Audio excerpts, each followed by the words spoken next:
பார்க்கலாம். இவர் வந்து மதுரையில வாழ்ந்து வந்தவர் தான் இந்த மூர்த்தி நாயனார். அங்க வந்து சொக்கநாத பெருமான் வந்து இருக்காரு. அவருக்கு வந்துட்டு டெய்லி போய் சந்தனம் அரைச்சு குடுக்கறது தான் இந்த மூர்த்தி நாயனாருடைய வேலையாவே இருந்திருக்கு. தினமும் போயிட்டு சந்தனம் அரைச்சு அவருக்கு படைக்கிறது தான் அவருடைய வேலையே. அப்ப பார்த்தீங்கன்னா, அந்த நாட்டுல பாண்டிய மன்னன வந்து தோற்கடிச்சுட்டு, கர்நாடக மன்னன் ஒருத்தர் வந்துட்டு அங்க வந்து ஆட்சி புரிஞ்சாராம். அவருக்கு வந்துட்டு சிவன் அடியார்கள் யாரையும் வந்து பிடிக்காது. சிவபெருமான வந்து தொழுவக்கூடாது அப்படின்னு சொன்ன மாரி, அவருக்கு வந்துட்டு அதில பற்று இல்லாம இருந்திருக்கு. ஏன்னா, அவர் வந்துட்டு சமண மதத்தை சேர்ந்தவரா இருந்திருக்கார். சமண முறையை பின்பற்றுபவரா இருந்திருக்காரு.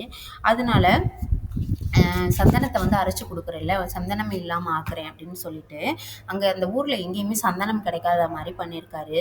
ஆனாலும் இவரு எங்கிட்டாவது கிடைச்சிராதா அப்படின்னு சொல்லி தேடிக்கிட்டே இருந்தவரு, சந்தனம் அரைக்கலைன்னா என்ன? சந்தனம் அரைக்கிற என்னோட கைய நீ வந்து எதுவுமே பண்ண முடியாது, நிப்பாட்ட முடியாது அப்படின்னு சொல்லிட்டு ஒரு பாறை மேல போயிட்டு, சிவபெருமானுக்கு சந்தனம் அரைக்கிற மாரி தன்னோட கைய போட்டு தேய்ச்சிருக்காரு. இப்ப எலும்பு, நரம்பு எல்லாமே தேஞ்சு போய் ரத்தமா ஒழுக ஆரம்பிச்சிருக்கு.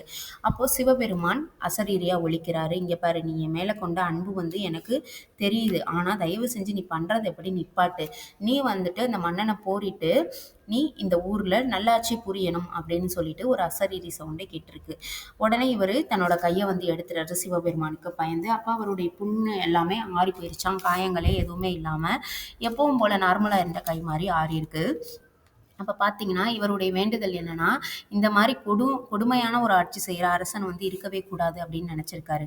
அன்னைக்கு நைட்டே அந்த அரசன் வந்து இறந்து போயிட்டாராம். இன்னொன்னு ஏற்கனவே இருந்த அந்த அரசருக்குமே குழந்தைகள் இல்ல அப்படின்றதுனால, அப்போ உள்ள வழக்கம் என்னன்னா, யானைய வந்து கண்ண கட்டி அனுப்பி விட்டுருவாங்களாம். யானை யார தூக்கிட்டு வருதோ அவர் தான் அரசரா இருக்க முடியும் அப்படின்றது தான் அப்போ உள்ள வழக்கம். அதே மாதிரி யானைக்கு வந்து துண்ட கட்டி விட்டுட்டு அனுப்பி விட்டுருக்காங்க. இது தெரு முழுக்க நடந்து போனது சிவன் கோயிலுக்கு போயிருக்கு. அப்ப சிவன் கோயிலுக்கு உள்ள தானே இந்த மூர்த்தியார் இருக்காரு. மூர்த்தியார தான் அந்த கோயிலு சாமி வந்து சொல்லியிருக்காருல்ல, கடவுள் வந்துட்டு நீ தான் வந்து நல்லாட்சி புரியணும். அதனால அந்த யானை பக்கத்துல வந்து நின்றுருக்காரு. யானையும் அவரை தூக்கி தன்னோட பிடரியில வச்சு கொண்டு போயிருக்கு. உடனே இவருக்கு வந்து முடி சூட்டலாம் அப்படின்னு சொல்லிட்டு அந்த ஊர் மக்கள் எல்லாரும் நினைக்கிறாங்க. அப்போ அவரு எனக்கு முடியெல்லாம் சூட்டாதீங்க, எனக்கு வந்து திருநீர் தான் அபிஷேகம். ருத்ராஜன் தான் என்னோட அணிகலன். என்னுடைய கிரீடம் அப்படின்றது என்னுடைய சடை தான். அதனால எனக்கு எதுவும் தேவையில்லை அப்படின்னு சொல்லியிருக்காரு. இன்னொன்னு இவர் வந்து இல்லற வாழ்வுலாம் வாராம துறவு பூண்டு தான் வாழ்ந்திருக்காரு. துறவியா தான் வாழ்ந்திருக்காரு. தன்னோட ஐம்புலன்களையுமே அடக்கி ஆண்டிருக்காரு.